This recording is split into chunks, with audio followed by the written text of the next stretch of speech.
Buenos días, cadetes. Espero que se encuentren muy bien el día de hoy.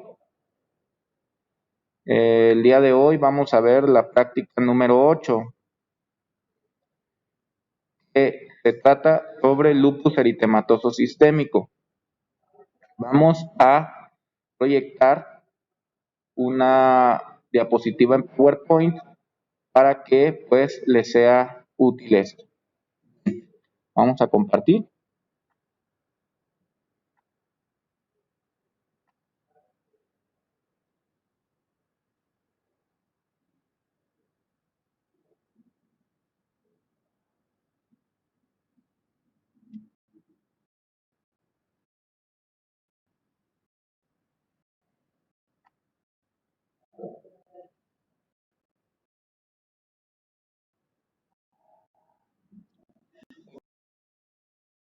Y bien, bueno, en este caso, pues tenemos la participación de la doctora Sandra Hernández Leiva, que nos va a hacer el honor de estar con nosotros aquí para llevar a cabo esta presentación. Entonces, pues bueno, vamos a continuar y pues, vamos a pasar la siguiente diapositiva. Esta presentación, pues bueno, tiene que ver con imágenes diagnósticas de enfermedades autoinmunes. Te doy la palabra, Sandra. Bien, buenos días, cadetes. Pues sí, esta parte de autoinmunidad la hemos dividido en dos partes. Vamos a iniciar con lupus eritematoso sistémico.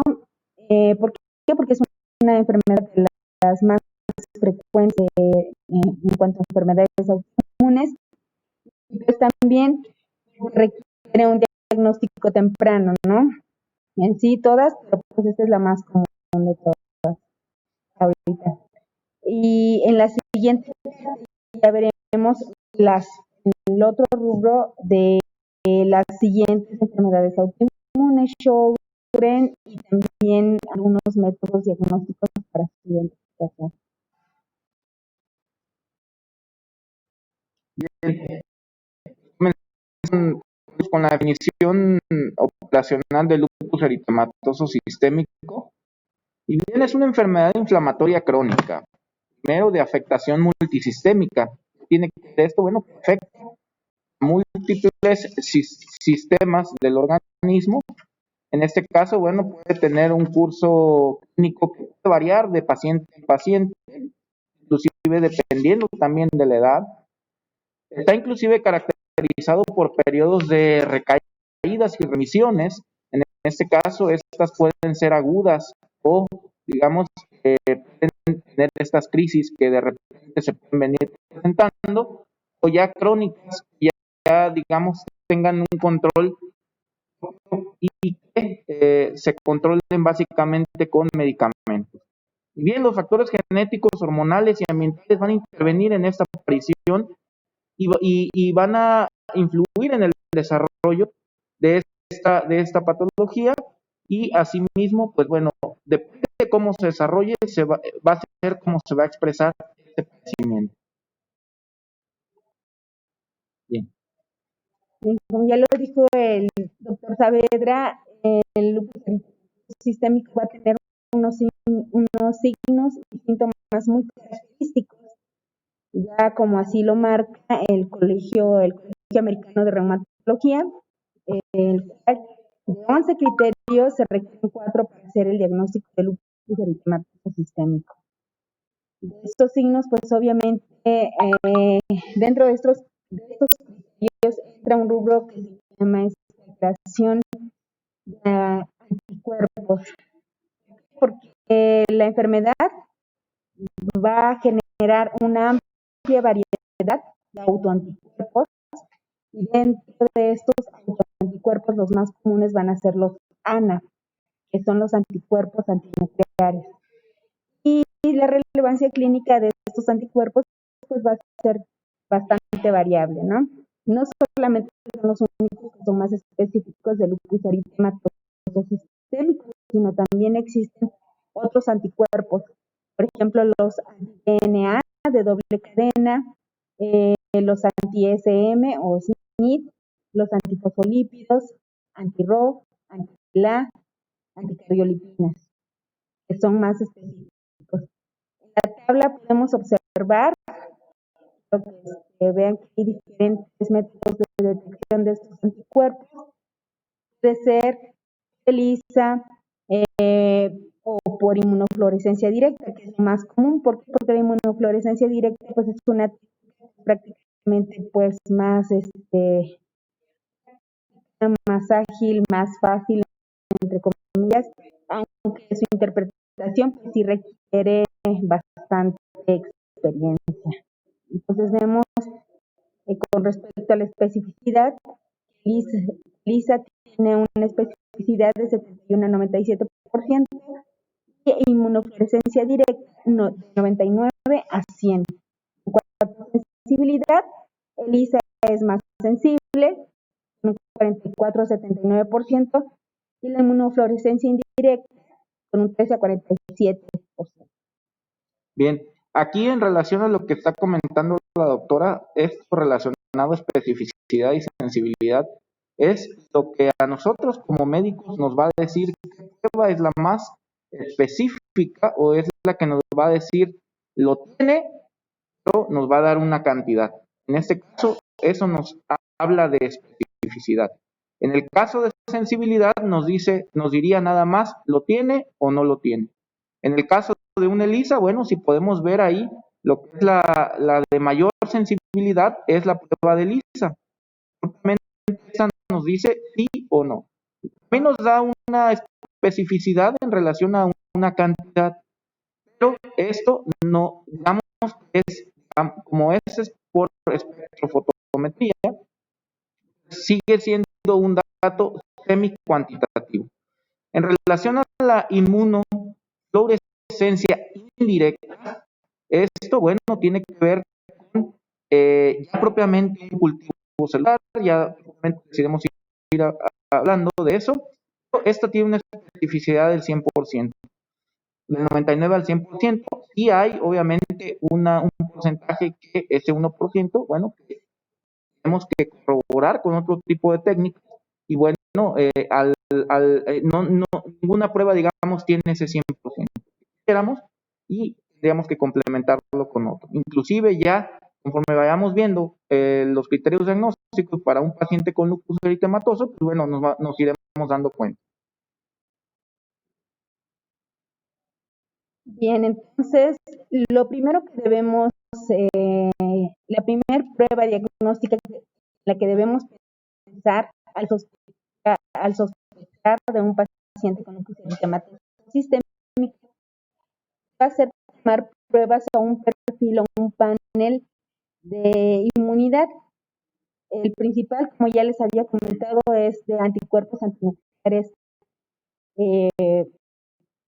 si son positivos, ahora sí que es la mayor aproximación diagnóstica de esta enfermedad.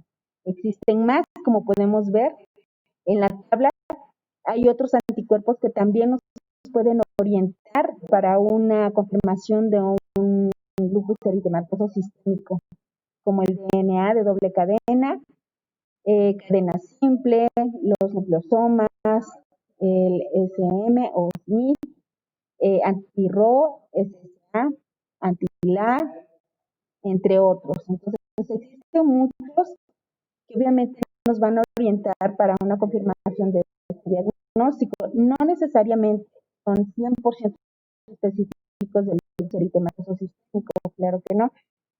Estos mismos anticuerpos pueden darnos positivos a otro tipo de enfermedades autoinmunes también.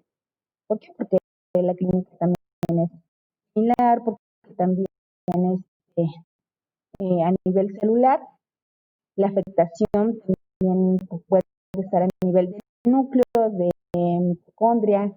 Entonces, dependiendo de esto, pues va a irnos orientando a un diagnóstico más certero, ¿no? Entonces, los anticuerpos anti-DNA de doble cadena y anti-SM, anti ribosomal P y PCNA son específicos del lupus eritematoso sistémico. Ahora, existe dentro de todos estos anticuerpos la capacidad de que podamos llevar, cuando tenemos el diagnóstico de lupus eritematoso sistémico, llevar el control o la vigilancia de nuestro paciente, asimismo ver cómo está respondiendo al tratamiento. Entonces podemos tomar en cuenta a los anticuerpos de doble cadena.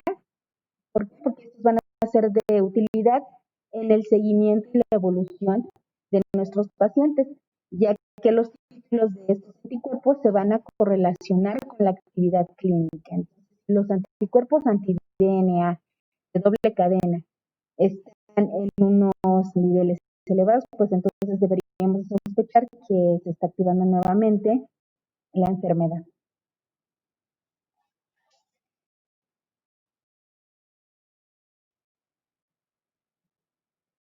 Esta diapositiva podemos puede ponerle imágenes lo más claro posible. Yo sé que es muy difícil hacer una clase de laboratorio sin estar en el laboratorio.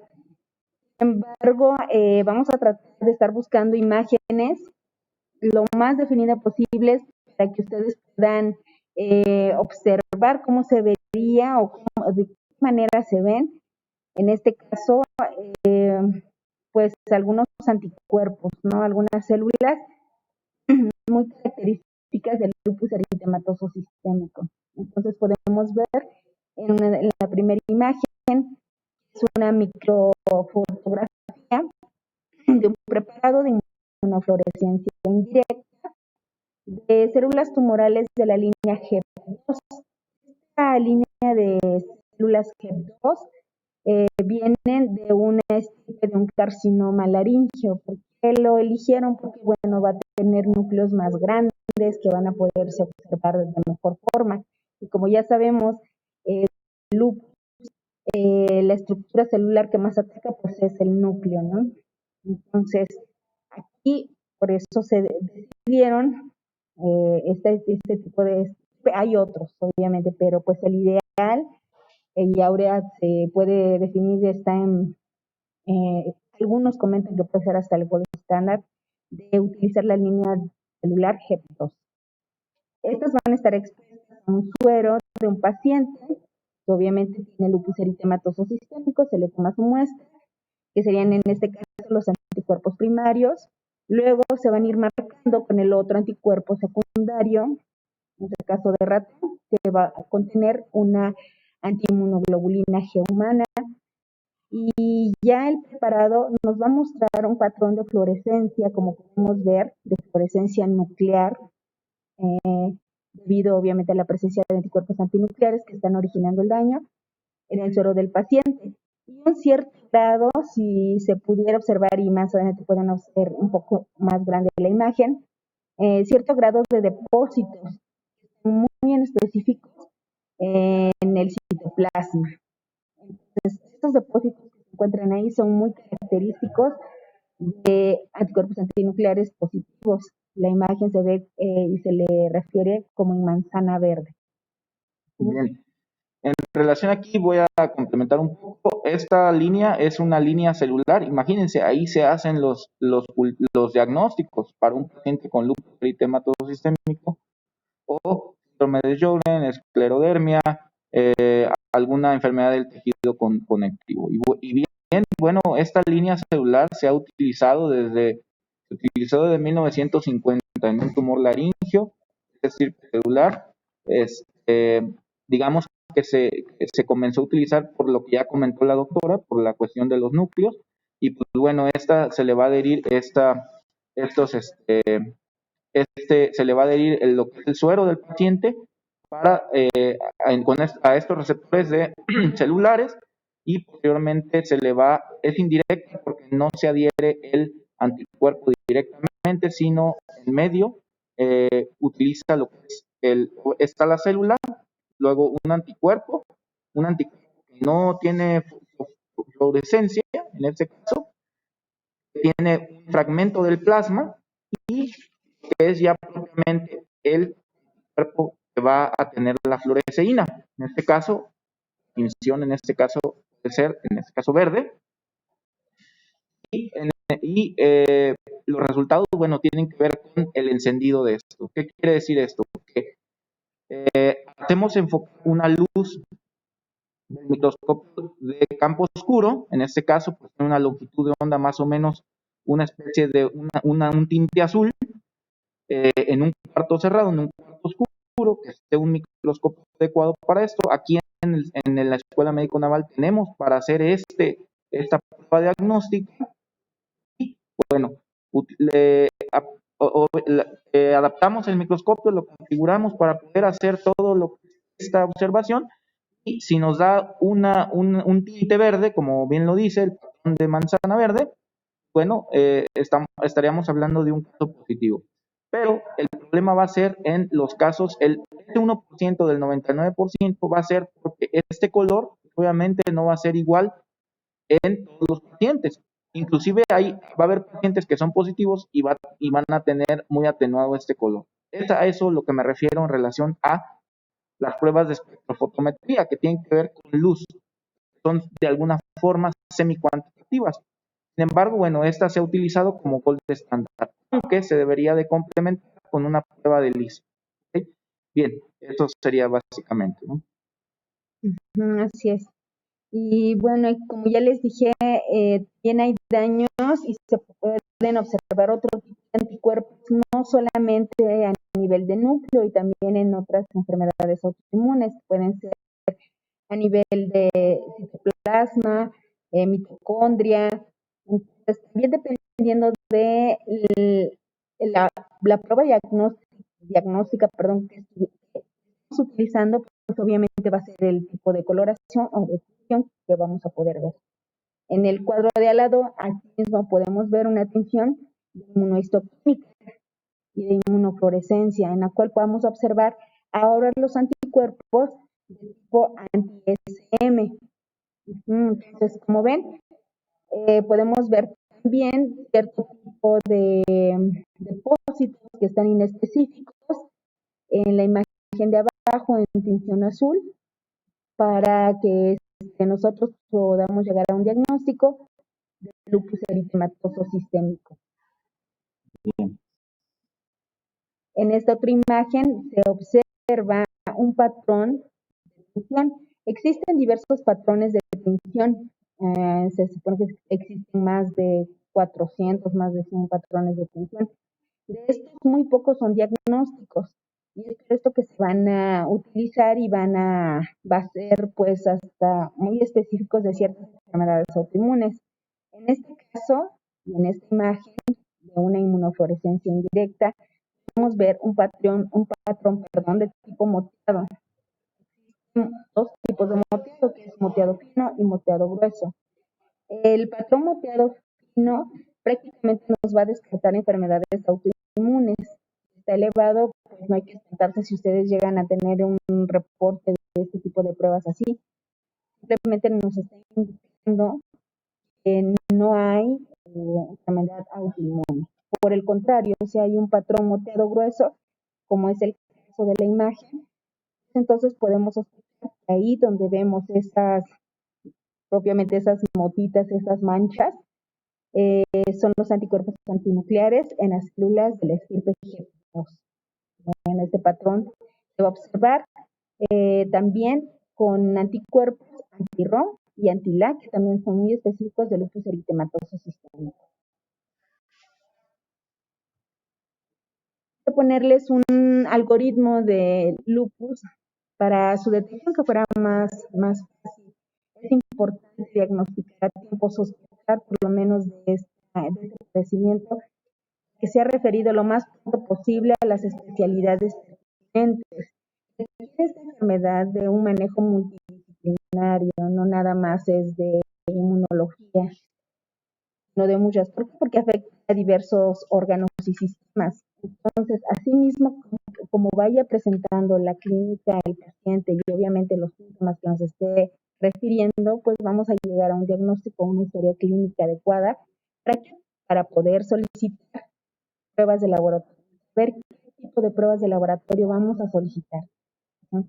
De acuerdo a los criterios del Colegio Americano de Reumatología, pues son 11 criterios. Dentro de esto, pues se encuentra el exantema malar, acuérdense que es en alas de mariposa, trocitis, úlceras orales, Artritis, nefropatías, glomerulonefritis, lo que tiene que ver con proteinuria, ¿no? Y claro, todas las alteraciones hematológicas, neurológicas también, y Claro. de otro tipo, van a ser los criterios. Entonces, Okay.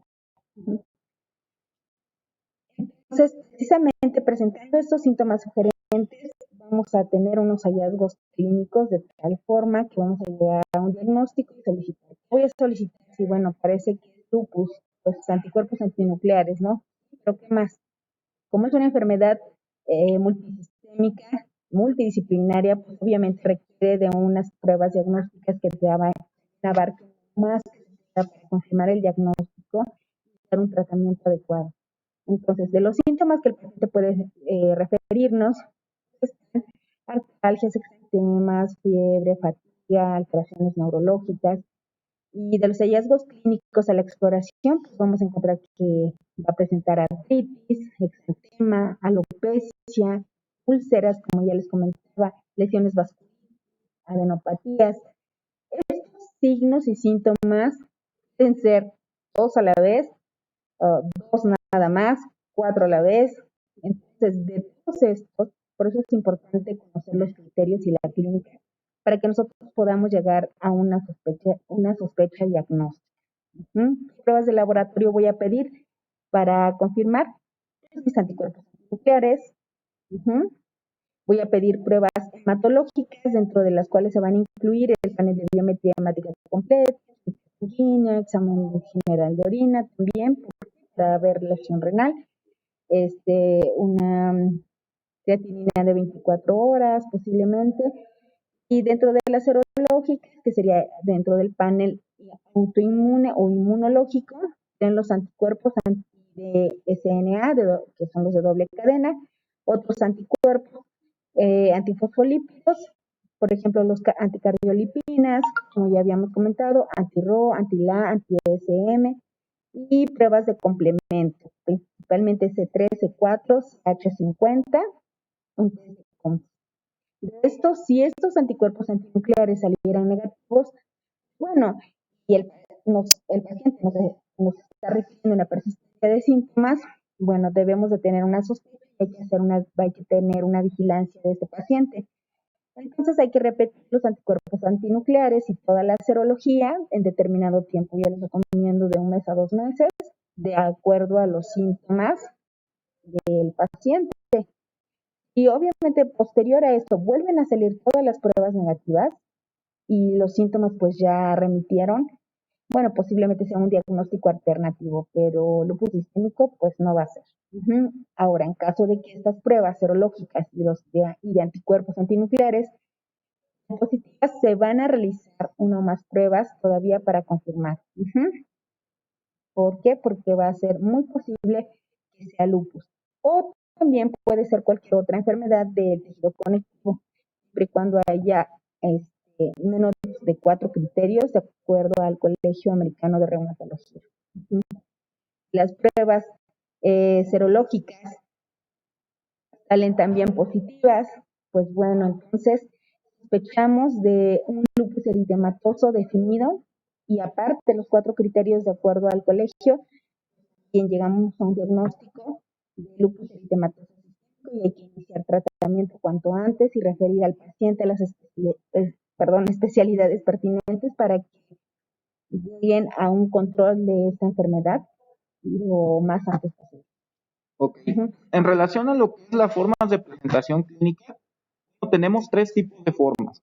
En este caso, bueno, tenemos una forma clínica leve.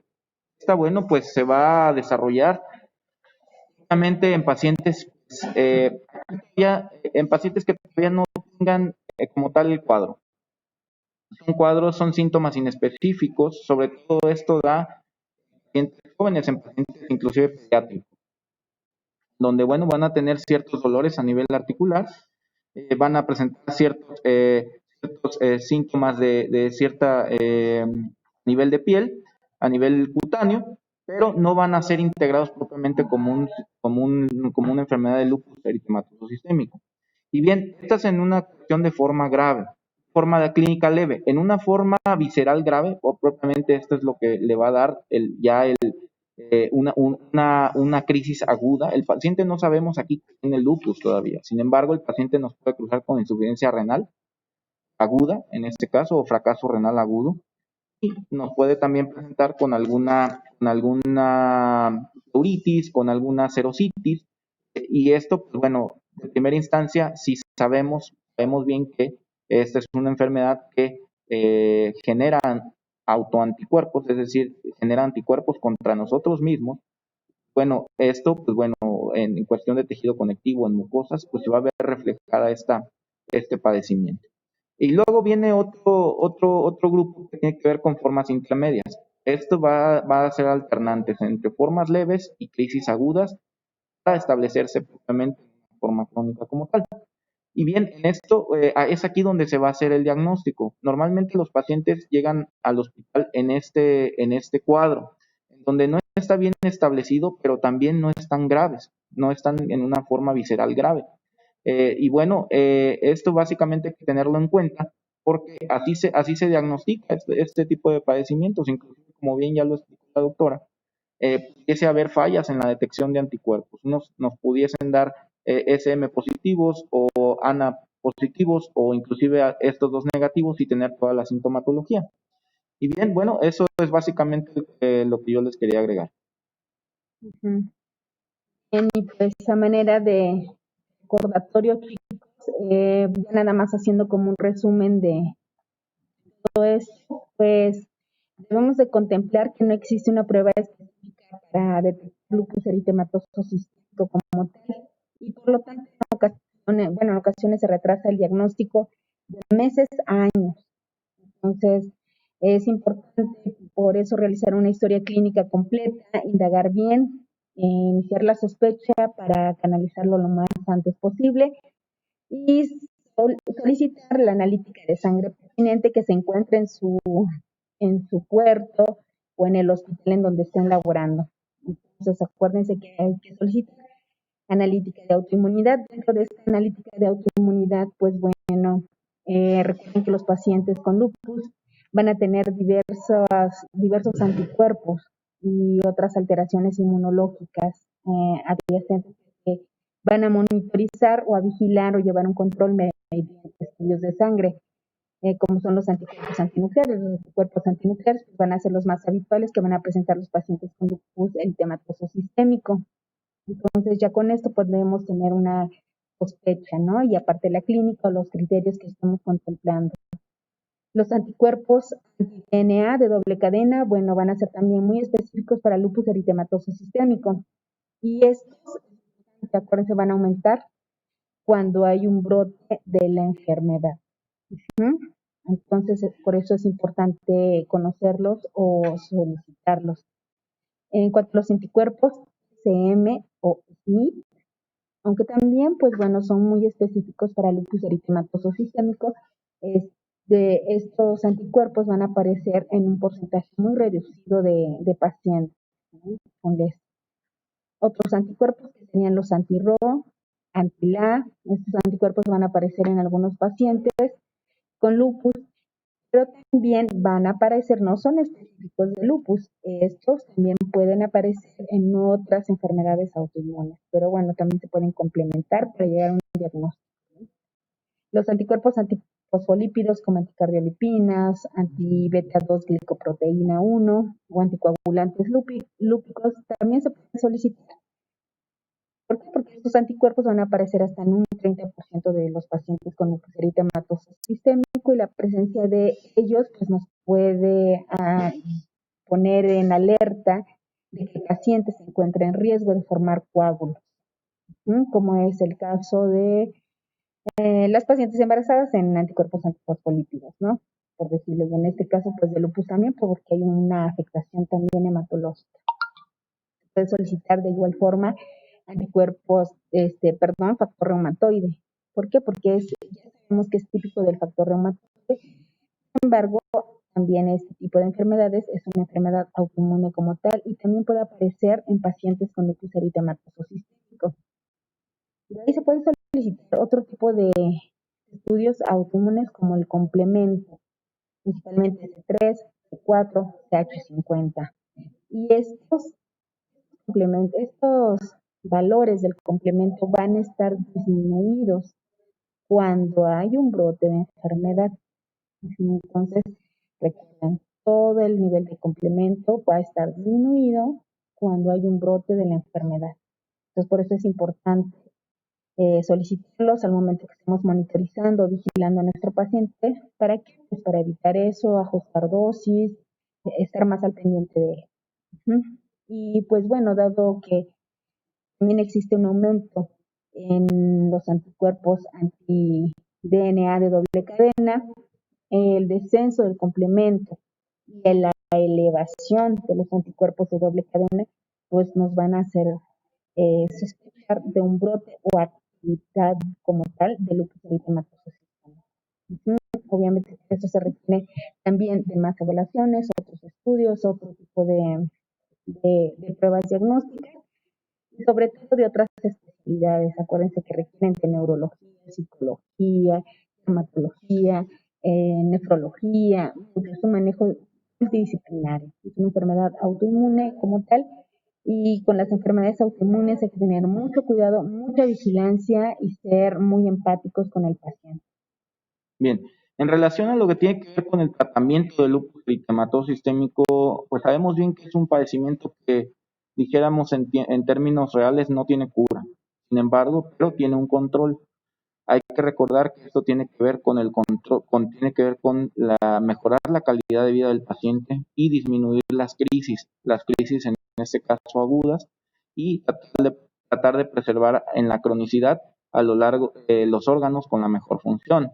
En este caso, bueno, vamos a tener esteroides, en este caso corticosteroides, como la prednisona, como la metilprednisolona, que es el Deflazacort. También vamos a tener que utilizar una terapia inmunosupresora, en este caso metotrexato, tacrolimus, pimecrolimus, y que bueno, estos van a permitir que al tener lo que es pagado, digamos, el sistema inmunológico farmacológicamente, pues bueno, va a permitir que el paciente no genere estas reacciones de autoanticuerpo contra el tejido conectivo o a nivel visceral.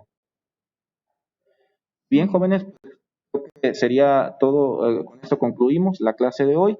Espero que esta clase se complemente con las prácticas de teoría que están llevando y espero que también, digamos, es un complemento a lo que ya les expliqué, ¿no, doctora? Sí, así es. Entonces, vamos a tratar de estar grabando las clases para que ustedes vuelvan a retroalimentar ese conocimiento. Sin embargo, es necesario que ustedes también estudien el padecimiento y lean bien el tema. Es un tema muy bonito, leyéndolo obviamente, no padeciéndolo, pero sí es necesario que lo conozcan muy bien. En la siguiente clase vamos a ver en conjunto otras enfermedades autoinmunes. No podemos ir enfermedad por enfermedad porque realmente es muy extenso, son muchísimas. Entonces vamos a tratar de resumir o de hacer pues, un concentrado de todo este tipo de métodos diagnósticos para enfermedades autoinmunes lo más pequeño posible y no tan tedioso para ustedes, pero sí es necesario que se pongan a leer porque como es complicado, es algo complejo entender todo esto, sí es necesario que tengan ustedes un conocimiento previo o dudas previas. De cualquier forma tenemos el chat, cualquier duda estamos al pendiente, oiga, ¿por qué pasa esto? Es general, leí esto, no nada más se queden con lo que les demos. Entonces, por favor, estudien mucho, pregúntenos y pues estamos al pendiente. Eso mucho, Pedro. Gracias y estamos viéndonos en la siguiente transmisión de sus clases de inmunología práctica clínica. Hasta la próxima.